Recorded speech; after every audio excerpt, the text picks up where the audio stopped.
بسم اللہ الرحمن الرحیم۔ السلام علیکم ورحمۃ اللہ وبرکاتہ۔ ویلکم میں یوٹیوب چینل حافظ شفیق۔ معزز سامعین، امید کرتا ہوں کہ سب خیریت اور عافیت کے ساتھ ہوں گے۔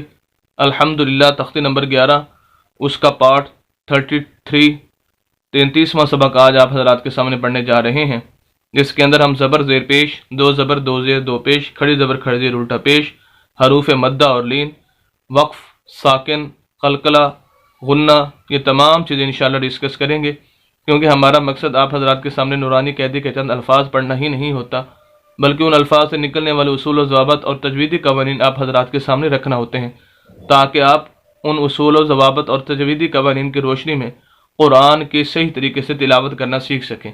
تو آئیے آج کا سبق شروع کرتے ہیں۔ اعوذ باللہ من الشیطان الرجیم، بسم اللہ الرحمن الرحیم۔ حمزہ زبر لام ال، فا زبر الف فا، الفا، فا دو زبر فن، الفا فن۔ ایک تو یہ ذہن میں بات رکھیں کہ ہم اس کو الف نہیں پڑھیں گے بلکہ حمزہ پڑھیں گے، کیونکہ الف وہ ہوتا ہے جو بالکل حرکت سے خالی ہو، اس کے اوپر نیچے کوئی حرکت نہ ہو۔ جیسے اس کے اوپر نیچے کوئی حرکت آ جائے وہ حمزہ کہلاتا ہے۔ ہم اس کو آگے لام کے ساتھ ملائیں گے، کیونکہ لام ساکن ہے، اور ساکن ہونے کی علامت یہ ہے، ساکن حرف خود بخود نہیں پڑھا جاتا، اس کو سکون بھی بولتے ہیں، اس کو جزم بھی بولتے ہیں۔ جس لفظ کے اوپر یہ آ جائے، جزم آ جائے، وہ لفظ ساکن کہلاتا ہے۔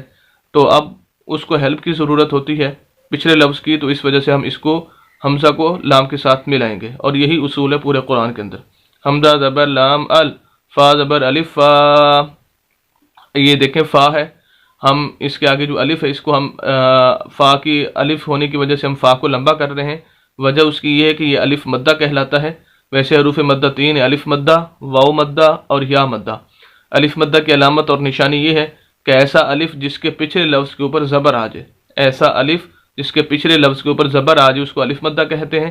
الف مدہ کو بھی لمبا کرنا ہوتا ہے، واو مدہ کو بھی اور یا مدہ کو بھی۔ اگر آپ ان تینوں کی ڈیٹیل الف مدہ، واو مدہ اور یا مدہ کیا ہے، ان کی پوری ڈیٹیل دیکھنا چاہتے ہیں تو چینل پر اس کی ویڈیو موجود ہے، وہاں جا کر آپ اس کی ڈیٹیل اور تفصیل دیکھ سکتے ہیں۔ تو بہرحال فا زبر الف فا، الفا، فا دو زبر فن، غنہ کریں گے، تنوین ہے، دو زبر دو زیر اور دو پیش کو تنوین بولا جاتا ہے۔ جس لفظ کے اوپر بھی آ جائے وہاں پر غنہ کیا جاتا ہے، شرط یہ ہے کہ اس کے آگے جو ہے وہ حروف حلقی میں سے کوئی لفظ نہ ہو۔ حروف حلقی 6 ہیں، حمزہ، ہا، عین، ہا، غین، خا۔ اگر یہ حروف آ جائے پھر غنہ نہیں ہوتا، وگرنہ غنہ کیا جاتا ہے۔ غنہ کہتے ہیں ناک میں آواز لے جانے کو۔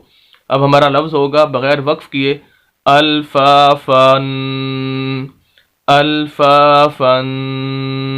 اگر ہم وقف کرنا چاہیں، یہاں پر سانس توڑنا چاہیں، اور یہ ایت کی علامت بھی دی ہوئی ہے، اس صورت میں اس کا اصول یہ ہے کہ جہاں پر دو زبر آگے الف آ جائے، ایک زبر اور الف پڑھا جائے گا۔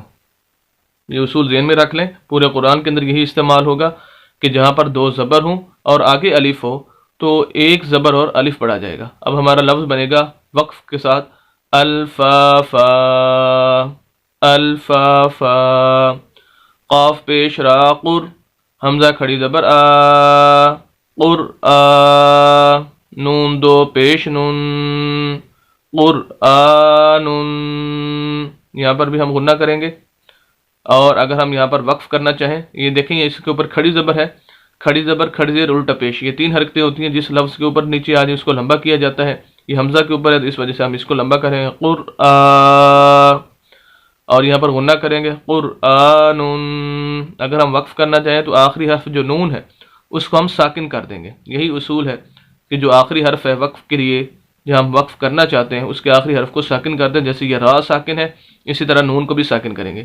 جیسے ہی ہم نون کو ساکن کریں گے، اس کے اوپر جو دو پیش ہیں یہ ختم ہو جائے گی، کیونکہ جو ساکن حرف ہوتا ہے اس کے اوپر زبر زیر پیش یا دو زبر دو زیر دو پیش نہیں آ سکتے۔ پھر ہم اس کو ساکن کریں گے، دو پیش ختم ہو جائیں گے، ہمارا لفظ ہوگا قرآن، قرآن۔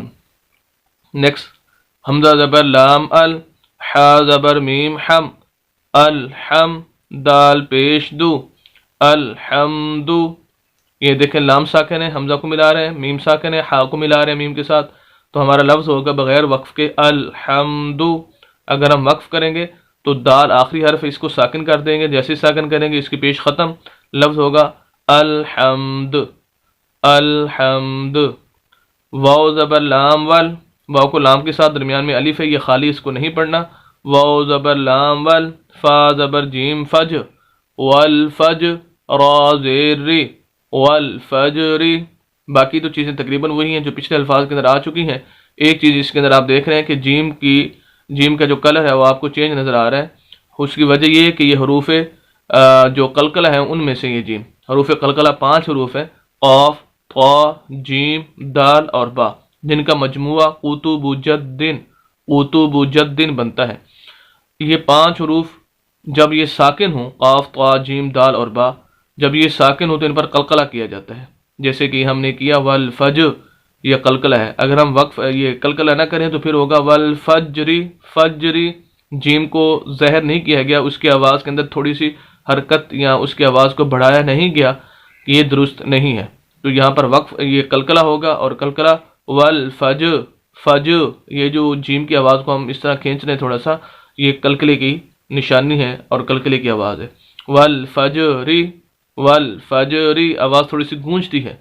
اگر ہم وقف کرنا چاہیں تو آخری حرف را ہے، اس کو ہم ساکن کریں گے. جیسے ساکن کریں گے اس کی زیر ختم، لفظ ہمارا ہوگا مکمل والفجر. جیسے قرآن کے اندر بھی سورہ فجر کے اندر یہی لفظ شروع کے اندر آیا ہے، والفجر. یہ تھے چند اصول و ضوابط اور تجویدی قوانین جو آپ حضرات کے سامنے ان الفاظ کو مد نظر رکھ کر بیان کیے گئے. امید کرتے ہیں کہ آپ بخوبی ان تجویدی اصولوں اور قوانین کو سمجھ چکے ہوں گے. مزید اسلامی ویڈیوز کے لیے اور قرآن کو صحیح تجوید کے ساتھ پڑھنے کے لیے ہمارے یوٹیوب چینل حافظ شفیق کو ضرور سبسکرائب کیجیے. صدقہ جاریہ سمجھ کر اس کو شیئر بھی کیجیے. ملتے ہیں نیکسٹ ویڈیو کے اندر کل انشاءاللہ. اجازت دیں. اللہ حافظ.